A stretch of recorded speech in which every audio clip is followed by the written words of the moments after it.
Amen. Good evening, Rabbi. As we hear from the words of Chazal, we know that this time of year, Ben HaMetzarim, 3 weeks, it's a time of Pur'anut and sakana, danger. So the question is, what kind of danger is involved in this 3 weeks? What kind of sakana is there? So with this way, we should know to be careful and not to endanger ourselves and not to get into some kind of a problem. So the truth is, right, that the Chazal tell us that there is some kind of a demon.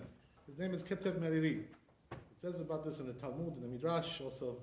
And it says about him that he is present during this time of year, during the 3 weeks. But only certain hours he's present. So which hours is he present? Certain hours of the day. We're talking about the beginning of the 4th hour in the morning until the end of the 9th hour, which is in the afternoon. So what are we talking about, practically speaking? From about 9:15 in the morning to about 4:45, 4:45 in the afternoon. This is the time that this demon is found in our midst in this time of year. So what do we have to do? From 9 o'clock till 5? 9:15 until 4:45. 9 to 5, basically. 9 to 5. It's a 9 to 5 job, yeah. He's got a 9 to 5 job. He works like everybody else. What's his name? Hashem pays him for that. What's the name? Ketev Meriri. That's his name, right? So what do they say about this guy? Right? What's his nature? They say all kinds of strange things about him, First of all, he looks like a ball, Burti Sarutaru. He has the shape of a ball. Right? So what, I don't know, soccer ball, I don't know what it is, basketball, whatever you want to write. And he says it's all full of eyes. All around this ball, you have eyes everywhere. So they say that he's a very scary looking guy, this guy. So what happens is that if you see him, the person dies right away, just from seeing him. He's so scary. He says, Hashish Opila. So you have to be careful, right? So how do you avoid the problem with this guy? Stay away from him, How do you stay away, right? So where is he found? Where is he located? As we said, the timing is like this, right? 9:15, 4:45. That's the time where he's located. But now what about the place, right? Where does he like to hang out, Where does he like to hang his hat? Where is he located? They say there's a few places, One, first of all, don't go to deserted areas, right, where there's no people there, So this is not the time now to go on hikes. People like sometimes in the summer to go hiking. So they go some place which is deserted, no people there. They don't even have sometimes, in these places in Israel also they like to go hiking, over there, right? They go all kinds of places, Midbar Yehuda, right? Midbar Geinam, all kinds of places. So what happens is, these places, there's also another problem. Besides the fact that there's no people there, there's also 2 other sakanot over there in Israel, 2 other dangers over there. One is that sometimes there's the shitfonot, when it rains in the north, in the high places, it comes down like a river over there, to the bottom, and what happens is that people die, they get swept away by the water. This happens in Israel, right? That people die like this sometimes over there. That's a different story. But also there's another problem in these places. You know what it is? There's no klita, there's no reception for cell phone service. You have no internet there, So you can't call. If you have a problem, you can't call nobody. There's nothing you can do. What are you going to do? Scream? Oh! What are you going to do? You can't call nobody. You're in the middle of the desert somewhere, right? So that's also another problem.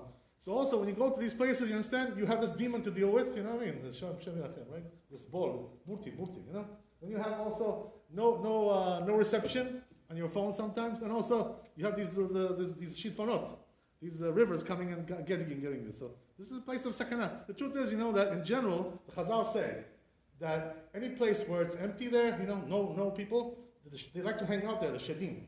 This is the place where they are. They like to be there. So any place you go where it's empty there, midbar, some kind of wilderness, some kind of forest, no people there. That's where they are. They like to hang out there because they have a lot of space. No traffic over there. They feel nice and good over there, right? Nobody's bothering them. So they like to be over there in places like this. So this is the place you have to avoid, especially during this time of year. So if you go to vacation, by the way, the question is, are you allowed to go on vacation during this time? And the answer is yes. Chazal never talked about anything about going to vacation. So some people over here in this neighborhood, they like to make up new halachot, from their own mind. So what do they say? We recommend, don't go, to vacation. Where did you get your recommendation from? Where does it come from? From the moon? Where did you get these things from? Don't tell people things which is not written in the Torah. Also in the You know what I mean? Don't get these things like this. Also in the That's even worse, right? That's even worse. But the truth is, when it comes to sakana, it's the same. You know, all the 3 weeks is the same. About the vacation. Yeah, same thing. Yeah, that's all the same. Yeah, it's all the same. Yeah.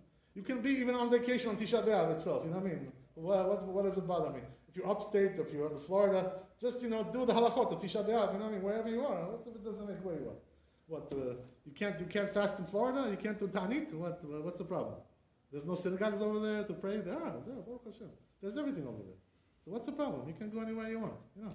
So you can be anywhere you want during this time. That's not really the issue. So going on vacation is okay. That's not really a problem. But, just be careful. Like in other words, don't go to the deserted places when you go. That's the whole thing. So this is what you got to avoid. Also, they say another thing about this guy, this ball guy, right? The ball, right? Burti, kadur. So he likes to, also hang around between the line, which is between the shade and the sun, the kav that separates between the shade, the tzel, the achama, So don't go over there in that line, Don't walk over there. Either go in the sun or go in the shade. Don't go in the middle. Don't be a wise guy, Because this is where this guy likes to hang out. That's his highway, you know what I mean? That's his path. So you don't want to meet up with this guy, as we said, right? If you see him, that's it, finished. You know what I mean? Sometimes it happens, probably in this time of year, people have all kinds of accidents and stuff like this, So they don't realize what happened to this guy, It could be that he saw the shed, and the shed, by seeing him, he died, and they think he had a heart attack or something, his stroke, I don't know, God knows what, right? But the truth is the shed killed him. You know what I mean? You never know. A lot of people, it happens all the time, by the way.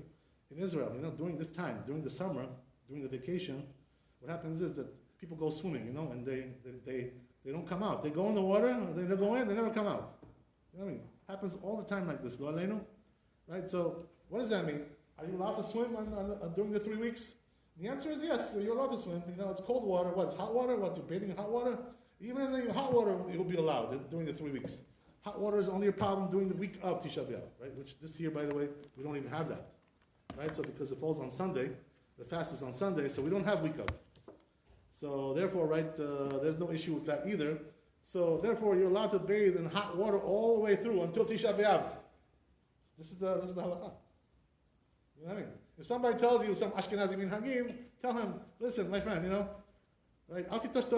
My father was Sephardi, I'm Sephardi, excuse me, like, what do you want from me? What, do you want to be Ashkenazi? What? I don't know why, by the way, some people, who are Sephardi, they have a lack of self-confidence, they think that if they have to bow down to the Ashkenazim, and do everything like they do, Do you see them doing our minhagim, So why should we do theirs? I don't understand why, they don't do our minhagim, so why should we do their minhagim? Everybody has to do, right? Nara pashtet. Everybody has to go according to his minhagim. So, don't worry, You weren't born Ashkenazi, you're still okay. You're okay. You're a good Jew. Don't worry, you will survive. Don't think that Ashkenazim are gods. They are brothers. You know what I mean? We're all brothers. They're not gods. So God is only one, right? Only one Hashem, right? Adonai Echad, right? That's it. That's all there is. So therefore, right? Everybody has to go according to his minhagim. So our minhag is that we bathe all the way through until Tisha B'Av. This year, that's how it turns out. The Ashkenazim, they have a different custom, right? The Ashkenazim, what they do is during the 9 days, they don't bathe in hot water at all. During the 9 days. They have a different custom, it's a different thing. So, but we don't have to get into this situation. It's not our business. What does that have to do with us? So if some rabbi tells you, do like the Ashkenazim, tell them, listen, my friend, excuse me, I wasn't born in Poland, I wasn't, I didn't grow up in what do you call it, in Russia, I'm not Ashkenazi. What do you want from me? What's it? Why are you trying to turn me into Ashkenazi? What is it with you? So they tell you, some of these rabbis, yeah, but I learned in Ashkenazi yeshivot, so I can tell you to do Ashkenazi minhagim. Who told you this? Just because you learn Ashkenazi yeshiva, that makes you Ashkenazi? No such a thing like that. I'm sorry, Let's get things straight, just to get everything straight. But getting back to our issue, we're not here to talk about that, but getting back to our issue, which is the issue of the sakana, the danger. So as we said, right, don't go between the sun and the shade, the kav, the line over there. Don't walk over there. This is also dangerous during that time. But here's the thing, right? There's also another thing which was said during this time, which is brought down in the words of Chazal, which is what? It says in the Talmud, right, also, that you shouldn't give takebi, to your children. Don't hit them during this time. It's a sakana to do this, it's also sakana. So what does that mean? Generally, right, in general, a person is allowed to give a little takebi to his children, to raise them, not too much, Don't go crazy with takebi. Don't beat them up until they have to go to the hospital. Or until they punch you back. If it goes that far, you've already gone a little bit too far, it seems. But a little takebi, okay, it's okay, sometimes you can do a little takebi. But the thing is that, be careful, during this time of year, they say not to do. Why? Because they say that if you do takebi, if you give your child a little pachi, what's going to be is that demon gives them a bigger pachi. When he sees you giving him a pachi, he gives him a bigger pachi, and that pachi can really hurt him, can even, lo alenu, can injure him. Can you imagine? They say this is the reason why the parents shouldn't hit their children during this time of year, right? And also, the teachers should not hit their students. There was also, in the old days, that's the way it was, The teacher had a ruler, If somebody was misbehaving, the children, he'd give him a little mana, a little portion over there, right? That's what he would do. Today, we don't do things like that. It's a different society we have today, right? But that's the way it goes, So they say not to do also this thing as well. This is also sakana. So these are sakanot. So what about swimming? So as we said, right, swimming is allowed according to Sephardi custom, no problem. You can swim until Tisha B'Av. But here's the thing, right? Don't go swimming in a deserted area when there's nobody there. This is already sakana. Why? Because as we said, right, these demons like to hang around in places which are deserted. So if you go to a place which is deserted, by the way, what's the golden rule? You know what it is, right? When it comes to swimming, don't ever go swimming without a lifeguard. Don't do it. It's very dangerous. You may think, I know how to swim. I'm Gibor. I have a trophy. I won a championship, a contest, I won contests. I have trophies in my house. What happens sometimes, the current can come, a tide can come and sweep you out, and nobody can stop that, Sometimes the tide is so strong. This happens, by the way, very often. Where? In the Kinneret, over there, right? In the north, in Israel over there. The tide over there is very strong sometimes, So a lot of people go swimming in Kinneret, and they don't come out. They don't, So why did this happen to them? Because they went swimming to a place where there's no lifeguard. This is dangerous. Don't do that. All the more so in 3 weeks, don't do it, and also don't do it throughout the year as well. This is not what you want to. You don't want to live this way, right? This is not a good idea. Okay, I'm not talking about now if you have a pool in your house, right? That's something else. You don't need a lifeguard over there. Okay, you can swim over there, right? That's your place. I'm not talking about that. There's no tide in the pool. So it's not going to sweep you out. Okay, there is a little bit of danger, but it's okay, not that much. Very small. It's not really something serious. I'm not talking about that, but we're talking about if you're going to the ocean or to a lake or something. Over there's tides. They can sweep you those tides. Be careful, right? It says in the Gemara, by the way, that as a general rule, right? When is it sakana when you go into water? In a place like that, if you go beyond your waist, if the water is already above your waist, that's already like the water, the tide can sweep you out. So this is the belt, right? That's where you have to be careful. Once you go beyond that, it already can be dangerous. So try not to do that if you don't have a lifeguard there, as we said, right? This is what happens in Israel. People go swimming in deserted areas over there in the Kinneret. There's all kinds of beaches there which are deserted. There's no lifeguard. There's nobody there. They go over there and they get swept out by the tide. That's it. Finished. You can't come back. This guy's lost, right? So you got to be very careful with that. So as we said, right? This is also the element of sakana. But here's the thing, right? Comes the Rabbi Maran Shalom, in his book Chazon Ovadia. He says an interesting chidush about all this halakha that we're talking, right? About this sugya.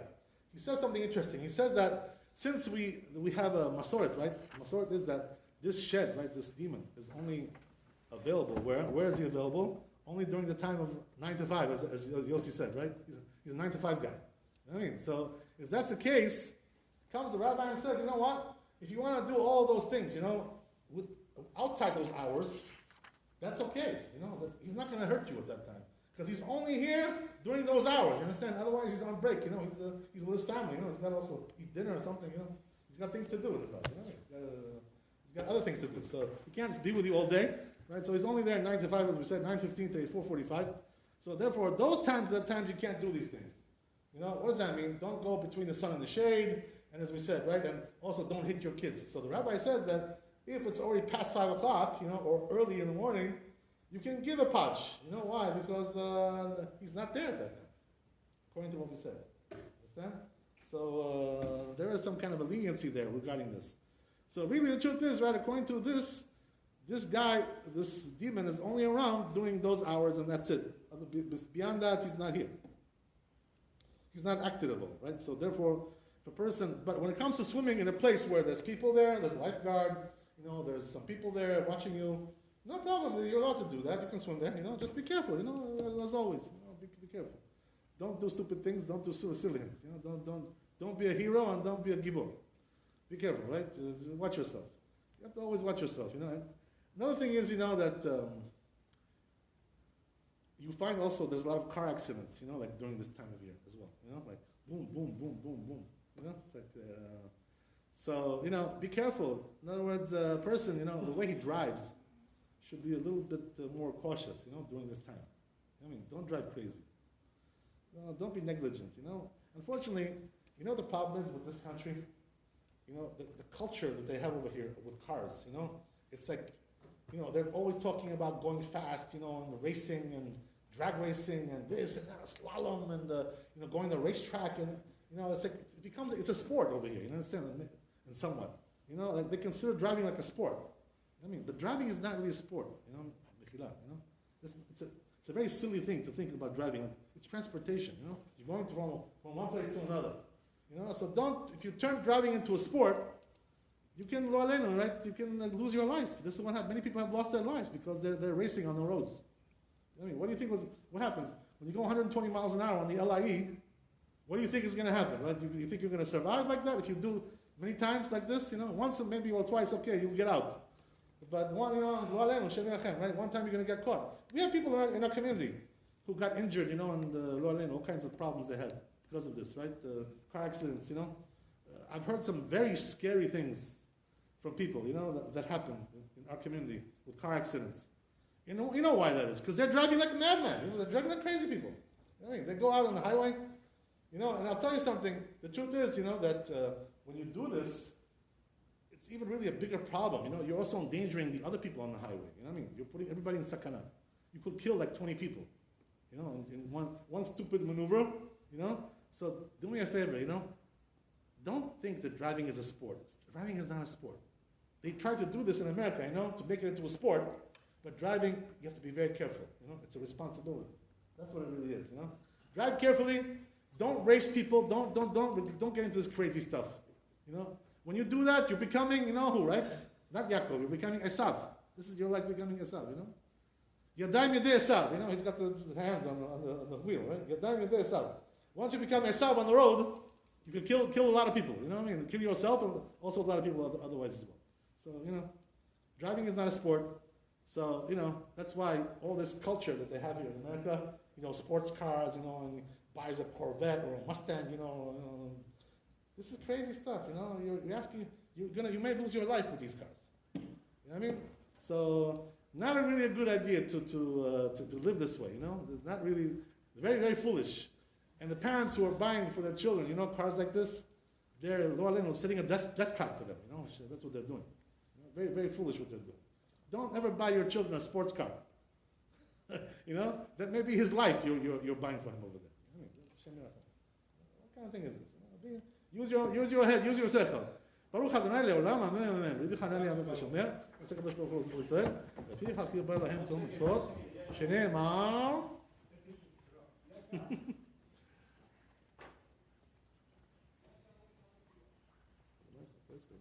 טוב, ידיר, תורה, וידיר.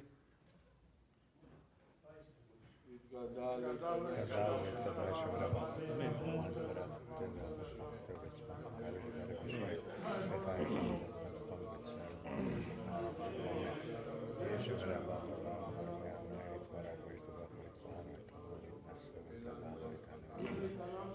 Thank you.